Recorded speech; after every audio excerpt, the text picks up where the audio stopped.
Hi, everybody, and welcome here to Beyond the Cage, presented by Fight Chicks. I am your host, Jim Graham, alongside my co-host, Dave Sadler, and inside of round number 2, brought to you by our good friends at MMAinsider.net. We have a special guest joining us on the line. He is the president of Maximum Fighting Championship. He is Mr. Mark Pavelich. And Mark, thanks for coming on the show. My pleasure, guys. And Mark, even though it's only been a few months here into 2014, how has the new year been treating you so far? Fantastic. It always treats me well. I'm lucky and blessed all at the same time. So for me, it's, 14 years and running. Now, before we dive into MFC 40, let's take a quick look back at MFC 39. How did you think that event went back in January? I thought it was everything went great until the main event. Then you got two heavyweights. That's kind of this, that's always been my knock with heavyweights. I've always had this big struggle in my own brain about heavyweights. And, sometimes it can be something really great with a, spectacular knockout like Hamilton did in MFC 38. Or it could be 5 rounds of kind of laying and praying all over each other, which happened at MFC 39. And, that's unfortunate, but that does happen on occasion. But the rest of the fights I really enjoyed. Last night I noticed that you sent out a few tweets about WrestleMania. Did you actually sit down and watch the whole WrestleMania show last night? I did. It's funny. My son always loved wrestling when he was a kid, and I used to bring him to it, but I never really gravitated. I watched it as a child, and then I kind of just stopped for a long period of time. And my son was like, "Hey, come on, man, let's old times." He's 25 now, and he's like, "Let's watch WrestleMania." And I really, once again, Vince McMahon. There's nobody that even close does it as good as him. Like this production and just the whole, surprise packages and that type of thing. And that's just someone that just never lets his guard down in the game. And I was super impressed by the show yesterday night. Yeah, that's the first time I've watched it in a couple of years, and very impressive. I thought. I mean, he keeps you on your toes when you're watching. Well, can you imagine at one point, the Rock's in the ring with Stone Cold Steve Austin and Hulk Hogan, and it's like, it's crazy, and he has that way of doing stuff and bringing back like Roddy Piper and Orndorff and all those kind of guys. I grew up watching them, and it's really something how he has that. That way of doing stuff. In the production, are you kidding me? I've never seen a show in my life in sports, period, whether it be a Super Bowl, whatever, that had that type of production. Yeah, me and a couple of friends were watching it, and, there was you were talking about Orndorff, and for those people who don't know, all the way back at WrestleMania 1, it was Roddy Piper and Paul Orndorff against Mr. T and Hulk Hogan. Well, they had these guys in an interview, and me and my friends were laughing because we were like, you know what? This joke probably, or this little scenario they're setting up probably flies over the head of 15 or 20% of the people who are watching because they weren't even born and they don't even have a concept. That's ironic because I thought it was about 80% of the people. Because my son, even though my son's 25 years old, he didn't know who Orndorff was, and it was hard to recognize him too because he looked so old. Right. But and Roddy Piper looked like he was ready to roll yesterday night. He looked like he could have went out there. Yeah. And it's same with Hulk Hogan. These guys, like I said, I grew up as a kid watching them, and I stopped for a long period of time, and then. I'm so glad that I did watch yesterday night because it just reassured that I just love that type of sports entertainment. I really did get into it, and I'm a big Randy Orton fan, so he got chiseled out yesterday night. That's my kind of wrestler, and I'm going to be very curious to see what they're going to do with Daniel Bryan now because I'm not that type of fan. I'm not in the Yes Nation. You know what I'm saying? Yeah. I'm not a sheep. I like the guys that really kind of like the Ortons and those kind of guys. Cool. Well, speaking of the WWE, and even though that they promote a different type of product, is that a company that you ever look to for ideas to help the MFC? It's funny. Before I would ever look at the UFC, I would look at WWE. There's no question. I would look at before even looking at the UFC, I would look at NFL. It's just I've always had that mentality. No offense. I mean, we all realize the UFC is the biggest show on the planet, but I've never really looked to them for stuff. I've always kind of looked at the WWE. I've looked at the NFL. I've looked at those type of organizations. That's what I kind of emulate my mentality towards than looking at, say, per se, the UFC. Yesterday was a big deal for the WWE and I think for anybody who puts on any type of entertainment shows, because that show was broadcast on their network, on the WWE network, and that's what I watched it on, and there wasn't a glitch, there wasn't a buffering issue or anything, and I think that might lead to bigger and better things for, with what the UFC does with their Fight Pass and what other promotions, could do in the future. I just think there's so much ahead of everybody else. People can debate, like you just said, right? I know for sure in the MMA world that would have never happened, what you just said. And it's funny because I know that they're just, like, we get a little delusional in our own little MMA world, and I've never been that way. I've never really, drank the Kool-Aid. I never sat there and was like, then the WWE is miles ahead of what we're doing in the MMA world. And that's a fact. Just like you said, when you're looking at that network, what they put together, there was no glitches. There's no, that's just kind of how it works with them, right? I mean, I think Vince McMahon has always been someone, that I always looked at as like just every time he does stuff, it's just a wow factor attached to it. And it's no knock towards MMA, but, I know in the MMA world it's much different. Enough of the fun WWE talk. Let's get into the bread and butter here, the MMA stuff. This season, Tough Nations has a couple of your former fighters on it. Have you been able to watch any of that at all, or do you have no interest? I watched a few times, but I was kind of disappointed. I think the Australian level is so low, and I think that's what people don't understand when they're watching a lot of these fights. Like I think Sheldon Westcott looks awesome. Like he really has come into his own in Tough, and well, there's some other guys too, but I just don't see anyone coming out of that class as like maybe Sheldon, but I don't see too many other people outside of that coming out being a mega star. Like you had other shows where you went, okay, that guy's going to be a superstar, that guy's going to be a superstar. I don't think this is going to be that show. A few months ago, the World Series of Fighting, they put out a challenge that they wanted to have a versus card against Bellator.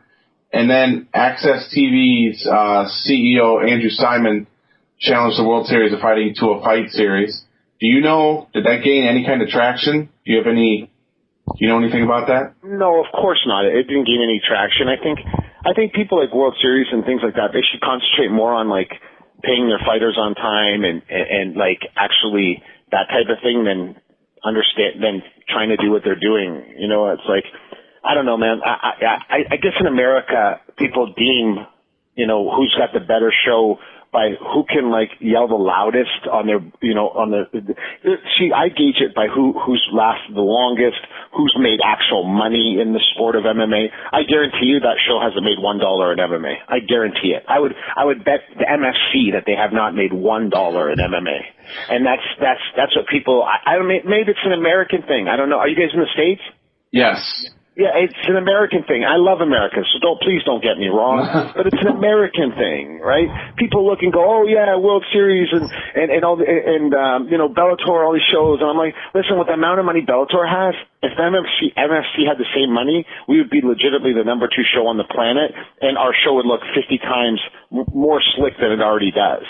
And theirs doesn't. You can't even get their show in Canada on HD. It looks like you're watching like a grainy. I watched it one time because I wanted to see those 2 kids fight.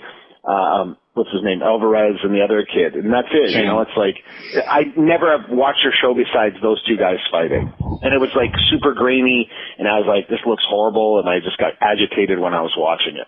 But they got so much money. But people in America, boy, they deem it like, oh, they're the stuff. We're the second longest running show on the planet, guys. Do you understand? And we've been through all this stuff and we've heard, oh, the next big show. You guys remember Elite XC? You guys remember IFL? You guys remember all those shows that people said, oh, Affliction Fighting? Then everybody thought they were going to be the big thing. And then I was still standing there looking at everybody going, really? Look at me. right? Right. Look at me, because you know what? We're the show we've never canceled a show in 14 years. We're probably the only show on the planet that can say that. Have you ever heard fighters ever in our organization say, oh, we didn't get paid, or we didn't, never. You've never heard that. That's the difference, what we do. We do what we do so well that I think some people forget about it.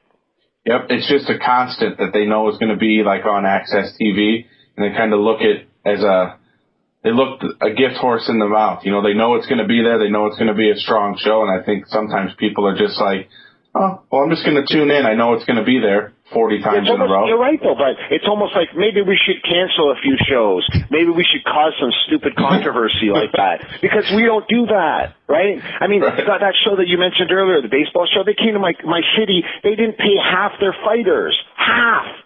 Right? Then they finally got paid. Recently, the last bit of the card finally got paid last week.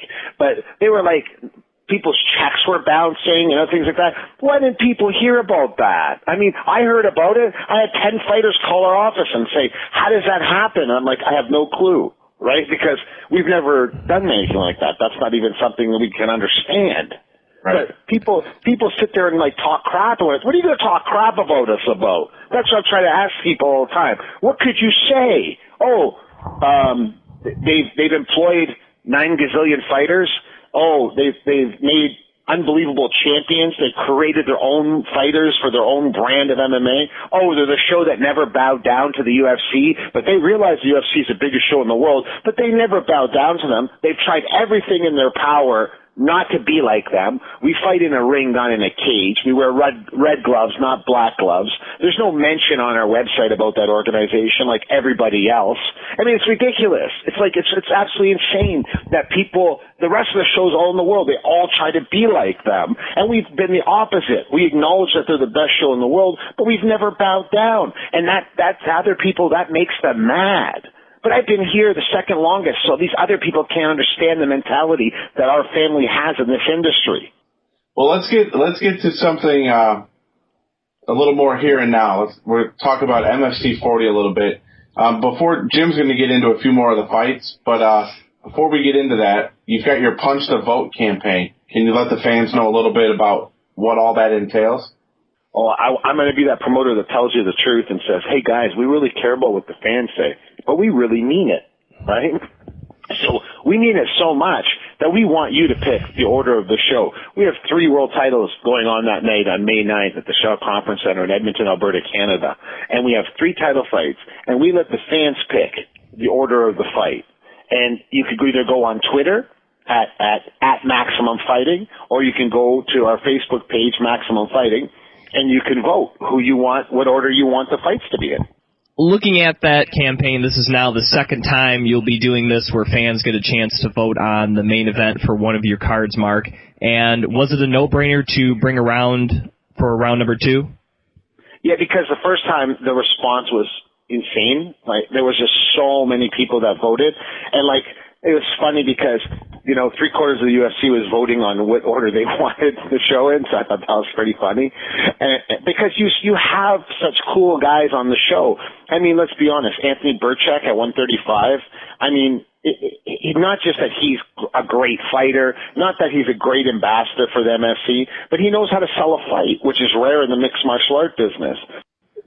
So Kevin Kroom, he's ranked top 25 in the world. Basically, the only guy in the top 25 that's probably not in the UFC, and you got him fighting a guy like Anthony Burchak. And Burchak's a champ, and people forget that sometimes. But it's funny because I think Burchak finally realizes his place in the 135 division. I don't think he even thinks that much of Kroom anymore. I think he thinks Kroom is a lot wild, and Burchak's a great strategist. So it's going to be an unreal fight at 135. Unreal. Now, will this interactive campaign, this Punch the Vote, will that lead to more interactive things with the MFC moving forward? Yes. I always thought the fans, in our industry for 14 years, the fans have been very nice to us. And at the same time, there's been times they've been critical. And let me tell you something, 90% of the time they've been right. And we legitimately listen to the fans, and I think it's funny because you hear other promoters go, "Oh, we listen to the fans," and then the second the fans say one bad thing, they're like, "Oh, the fans suck," and it's like, we're not that company. I mean, we listen to the people that pay and spend money at our shows. Jim Graham and Dave Sadler here talking with the president of MFC, Mr. Mark Pavelich. And Mark, as we look at one of your title fighters coming up here at MFC 40 and Tom Galicchio, he wasn't able to make weight his last fight against Kurt Southern, which was also for your lightweight championship. Do you have any cause for concern about him making weight the second time around? No, none whatsoever. I know he will, and it's ironic because if he would have won the fight, he wouldn't have been the champ, and if he lost, he would have got cut. And he legitimately was fighting for his life, and he did awesome. And like I said, Galecchio's that guy. He's a sleeper. It's like he doesn't talk much, and he's kind of inverted as a human being, and the rest of that kind of stuff. But he's legit. I mean, he's a legitimate black belt in Brazilian Jiu-Jitsu that wants to stand and bang with everybody. It's crazy. Now, looking at those two in their rematch, do you expect another second-round finish? Listen, guys, I can't express to you the way I put this card together with my son, Dave. This is going to be the most violent MMA card in a very long time. And people have to understand when I say that. You got guys like, from K1, Shane Campbell's on the show. You got Victor Valimaki right back now, who is really like just something wrong with him in the right way, meaning like he's trying to hurt people.